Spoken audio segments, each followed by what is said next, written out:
আমার সমস্ত কৃষ্ণ ভক্ত বন্ধুদের চরণে শতকোটি প্রণাম।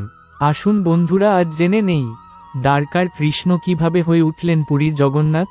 কলিযুগে শ্রীক্ষেত্র পুরীতেই অবস্থান করছেন স্বয়ং শ্রীকৃষ্ণ জগন্নাথ রূপে, কিন্তু কিভাবে কৃষ্ণ থেকে জগন্নাথ হয়ে উঠলেন তিনি? পুরাণের এই অজানা কাহিনী জানতে দেখুন আমাদের বড় ভিডিও জগন্নাথ দেব আসলে কে, কৃষ্ণ থেকে কিভাবে আবির্ভূত হলেন জগন্নাথ। যুগে যুগে অধর্মের বিনাশ করে ধর্ম প্রতিষ্ঠা করতে নানা রূপে এই ধরাধামে আবির্ভূত হয়েছেন নারায়ণ। দাপর যুগে কৃষ্ণ অবতার রূপে জন্ম নেন তিনি। দেহত্যাগ করার পর শ্রীকৃষ্ণ জগন্নাথ রূপে আবির্ভূত হলেন পুরীতে। কিভাবে কৃষ্ণ থেকে জগন্নাথ হয়ে উঠলেন তিনি, আজ রথযাত্রা পুণ্যলগ্নে সেই কাহিনী তুলে ধরা হলো। কুরুক্ষেত্রের যুদ্ধের অনেক দিন পর দ্বারকায় শ্রীকৃষ্ণ একদিন একটি গাছের নিচে বসেছিলেন। সেই সময় তার রাঙা চরণ দেখে পাখি ভেবে ভুল করে বান মারে জরা নামে এক শবর। শ্রীকৃষ্ণের মৃত্যুর খবর পেয়ে দ্বারকায় ছুটে আসেন পঞ্চপাণ্ডব। তার মৃতদেহ সৎকারের পর অর্জুন দেখেন যে গোটা দেহটা পুড়লেও নাভিদেশ পুড়ছে না। তখন দৈববাণী হয়, ইনিই সেই পরম ব্রহ্ম, একে সমুদ্রে নিক্ষেপ করো, সমুদ্রেই ওর অনন্ত শয়ন। অর্জুন তাই করেন। ঢেউয়ের মাথায় ভাসতে ভাসতে এগিয়ে চলা ওই নাভি লক্ষ্য করে পার ধরে ছুটে চলেন ওই শবর।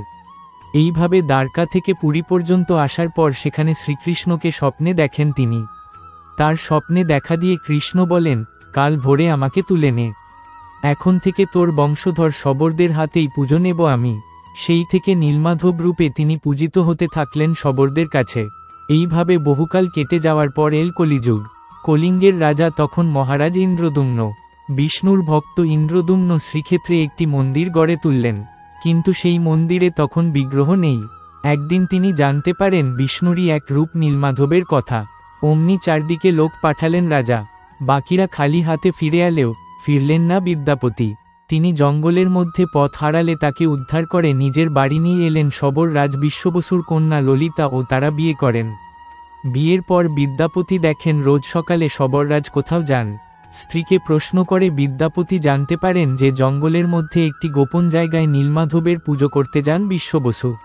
নীলমাধবের সন্ধান পেয়ে তাকে দর্শন করার জন্য জেদ করেন তিনি। প্রথমে শবররাজ রাজি না হলেও পরে তিনি শর্ত দেন যে জঙ্গলের মধ্যে বিগ্রহ পর্যন্ত চোখ বেঁধে তাকে নিয়ে যাবেন। চোখ বাঁধা অবস্থায় যাওয়ার সময় তিনি গোটা পথে সর্ষের দানা ছড়াতে ছড়াতে গেলেন। যথাস্থানে পৌঁছে নীলমাধবের দর্শন পেয়ে তিনি বনের মধ্যে পুজোর ফুল কুড়িয়ে এনে পুজোয় বসলেন। তখনই দৈববাণী হল, এতদিন আমি দিন দুঃখীর পুজো নিয়েছি, এবার আমি মহাউপাচারে রাজা ইন্দ্রদ্যুম্নের পুজো নিতে চাই। ইষ্টদেবতাকে হারাবার আশঙ্কায় ভীষণ রেগে গিয়ে বিদ্যাপতিকে বন্দী করলেন শবররাজ।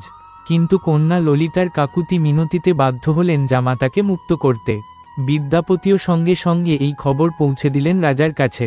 ইন্দ্রদ্যুম্ন তখনই জঙ্গলের মধ্যে সেই গুহায় পৌঁছে গেলেন নীলমাধবকে সাড়ম্বরে রাজপ্রাসাদে আনতে। কিন্তু একি, নীলমাধব কোথায়? আটক হলেন শবররাজ। তখন দৈববাণী হল যে সমুদ্রের জলে ভেসে আসবে কাঠ, সেই থেকেই বানাতে হবে বিগ্রহ। কিন্তু হাজার হাজার হাতি, ঘোড়া, সেপাই, লোক লস্কর নিয়ে সমুদ্র থেকে তোলা গেল না সেই কাঠ। শেষে কাঠের একদিক ধরলেন শবররাজ আর একদিক ব্রাহ্মণ পুত্র বিদ্যাপতি। তবে সেই কাঠ সমুদ্র থেকে তোলা গেল। মহারাজ তার কারিগরদের লাগালেন মূর্তি গড়তে, কিন্তু সেই কাঠ এমনই পাথরের মতো শক্ত যে ছেনি, হাতুড়ি সবই ভেঙে যায়। তাহলে উপায়, মূর্তি গড়বে কে? মহারাজের আকুলতা দেখে বৃদ্ধের বেশে হাজির হলেন স্বয়ং বিশ্বকর্মা। তিনিই গড়বেন মূর্তি, তবে শর্ত একটাই, 21 দিন পর্যন্ত তিনি নিজে দরজা না খুললে কেউ যেন তার ঘরে না আসে। শুরু হলো কাজ। ইন্দ্রদ্যুম্নের রানী গুন্ডিচা রোজই রুদ্ধ দুয়ারে কান পেতে শোনেন কাঠ কাটার শব্দ।